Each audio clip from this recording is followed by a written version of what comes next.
Hello साथीहरू नमस्ते। आज म च्वाचेको मासु बनाउन गइरहेको छु। हड्डी नभएको कुरुम कुरुम हड्डी भएको च्वाचेको मासु बनाउन गइरहेको छु। लास्टसम्म हेरेर साथ दिनु होला है।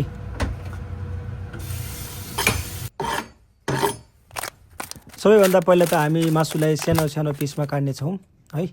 पहिला हेर्नु होला, मजाले यसरी ट्याक ट्याक ट्याक ट्याक ट्याक ट्याक ट्याक ट्याक पारेर सानो सानो पिसमा मासुलाई काट्ने है।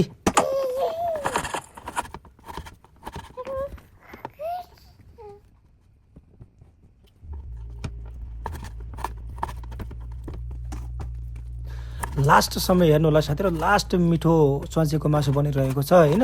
तपाईँलाई मैले कसरी बनाउँछु यसको रेसिपी सिकाउँदैछु, एकछिन हेर्नु होला है त।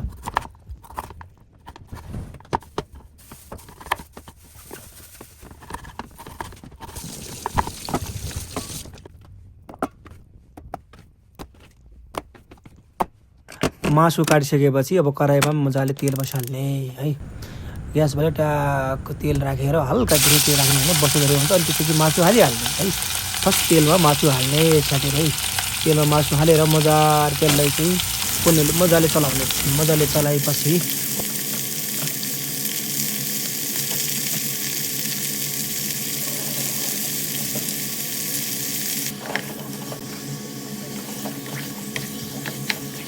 साथै यस्तै गरी मजाले मासुलाई चलाउने एकछिन है।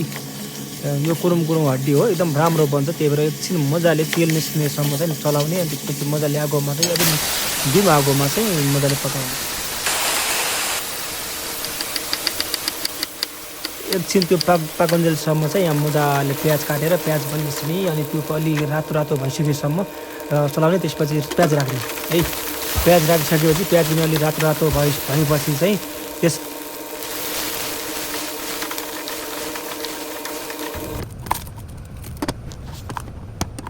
अब लसुनको पाला हो। लसुनलाई पनि सानो सानो पिसमा ट्याक ट्याक ट्याक काटेर लसुनलाई पनि प्याज रातो भइसकेपछि त्यसमा राख्ने है त। लसुनलाई पनि है।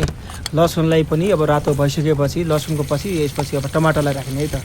अब टमाटर पनि रातो हुँदैसम्म चलाउँदै चलाउँदै चलाउँदै राख्ने। एकछिन छोप्ने। अनि त्यसपछि छोपिसकेपछि चाहिँ गरम मसलाहरू राख्ने साथीहरू। नुन राख्ने, त्यस्तै गरी जिरोको पाउडर, अनि धनियाँको पाउडर है।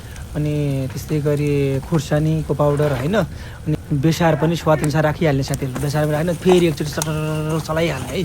चलाइसकेपछि रातो हुन्छ गाइस। त्यसपछि हेर्नुहोस् मजाले प्लेटमा निकाल्ने। पाकिसकेपछि प्लेटमा निकालेर यसो हेर्दाखेरि चाहिँ खाउँ खाउँ खाउँ खाउँ लाग्दो हुनु पऱ्यो साथीहरू है। खाउँ खाउँ खाउँ लाग्दो हुन्छ। त्यसपछि प्लेटमा मजाले निकाल्ने। निकालिसकेपछि के केको कमी छ अझ पनि है। यसमा हेर्नु होला, यसमा अझ पनि के केको कमी छ। यसबाट माथिबाट हाल्नुपर्छ यसलाई मजाले। त्यो के हो भनेपछि धनियाँ